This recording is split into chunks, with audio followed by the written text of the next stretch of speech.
Next topic, okay? Khabib believes... Hold on. Okay, go. The hell was that? Topic two. Okay.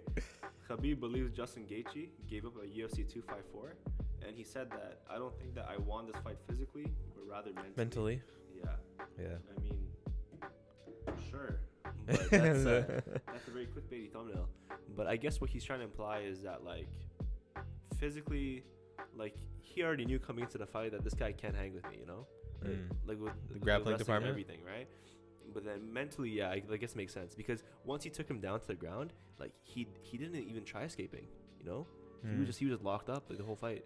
No, it's not that he didn't try. He doesn't have the skill set to get out against like a high level grappler. Like, although like pre-fight, we were talking about how like if anyone was to do that, it would be Gaethje. No. So you have to be very, very careful. First of all, clickbaity. I don't know if this is clickbaity. The fight that was such a long time ago. That fight, the UFC, was it 2 something, whatever.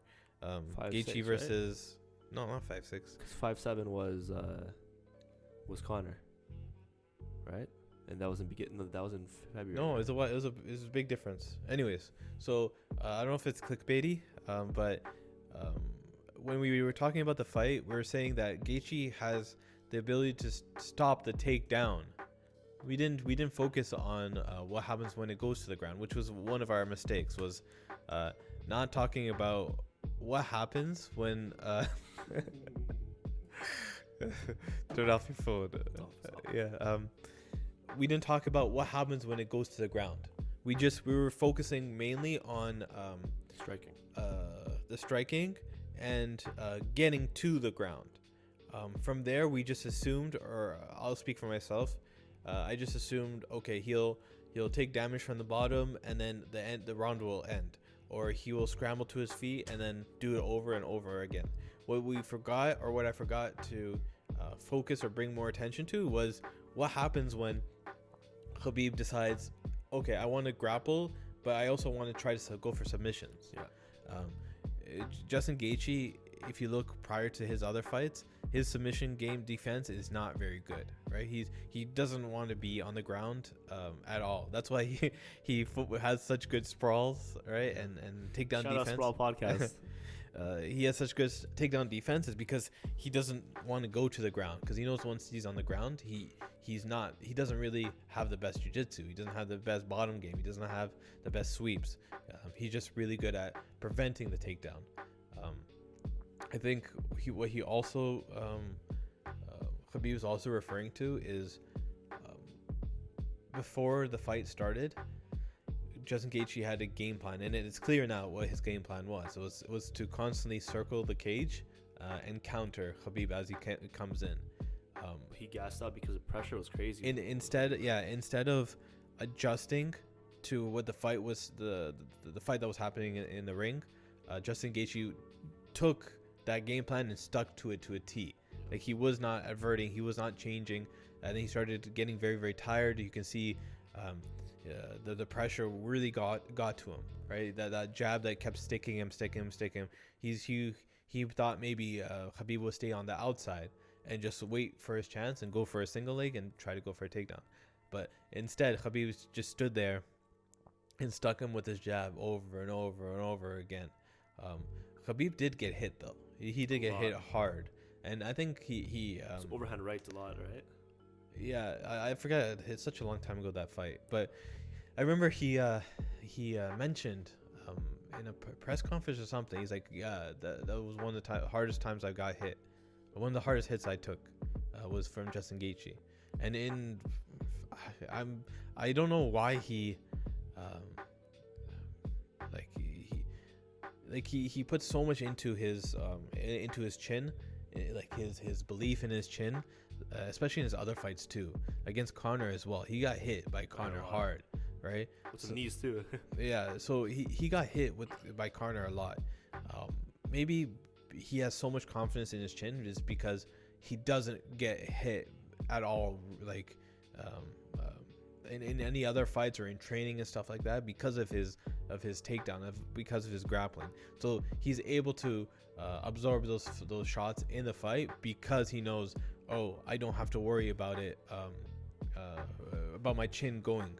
Right, I don't have to. I don't have a glass chin. I haven't been knocked out, so I can absorb those shots here and there, and keep implement my game plan, as opposed to just trying to force something that's not there. Like trying to. He doesn't have the longest reach either, right? He has like an average reach. Yeah. He's not the most physically like amazing guy, you know. Poor guy. He's not like Kamaru Usman, who's with these long arms. He doesn't have the longest legs. He is built pretty wide though. Yeah. So I'm saying he puts a lot into his chin, which did help him in that Gaethje fight. If Khabib tried to strike any other way, it might have gone a different way that fight. But yeah, he did. I don't want to say that he broke him, because that's not for me to say, because I don't know. But yeah, I don't want to get broken by Justin Gaethje. Pause. Okay. But if Khabib, that's what he sensed in the fight, then I get it. I get where he's coming from. He imposed his game plan onto Justin Gaethje. Gaethje did not adapt, and got taken down and was submitted pretty easily. But it's honestly with Khabib, it's the same story for all his fights. He breaks these guys after he pushes them to the cage, right? Once he pushes them there, they can't do anything because he's so high level, like with the cage, right? So I guess you saw what happened, and obviously, well, the headline, listen, it wasn't clickbaity, but like it's trying to make it seem like there's something new to the fight, but there wasn't anything new to the fight, you know? Yeah. But this news came out a while ago, no? Yeah, no, this is actually pretty recent. It came out like I think a few days ago. A few days ago? From MMAfighting.com. Oh. Nice article, buddy. Just I want to see Justin Gaethje back in the octagon. Preferably like not against a grappler. Tony Ferguson too. Tony Ferguson? Yeah. I thought you meant against Justin Gaethje. Again? Yeah, why not? No, leave it alone. Stop. Leave Tony Ferguson alone. Tony Ferguson, Paul Felder. That'll be a fun fight. Let's do that one. Let's do Gaethje and Conor. That'd be fun. Yeah, that would be fun. I don't. Or Tony Conor. I think it's it's leaning towards Dustin Conor again, for #1 contender fight. Man, the UFC fans are gonna literally. So not one contender fight. In order to fight in the #1 contender fight, they'll face each other. That's ridiculous. Yeah. This guy Poirier has literally fought everybody, and they're making him fight him again. Yeah, 3 times. It'd be for a title though, right? What? That's what he wants though. Yeah, but then UFC is gonna be like, okay, we're gonna give you the Conor trilogy, and maybe they increase his paycheck a little bit. So Khabib's not gonna vacate then, I think. No, he hasn't said anything. I don't think Khabib is not willingly gonna just take the title or like forfeit the title. Yeah. It's gonna have to be on the UFC. Him having the title means a lot more to him than just vacating it. I assume. Like who wouldn't want the title? But he's also said other stuff like, oh, he doesn't want to hold up the title, the division, all that kind of stuff. But we'll see what happens.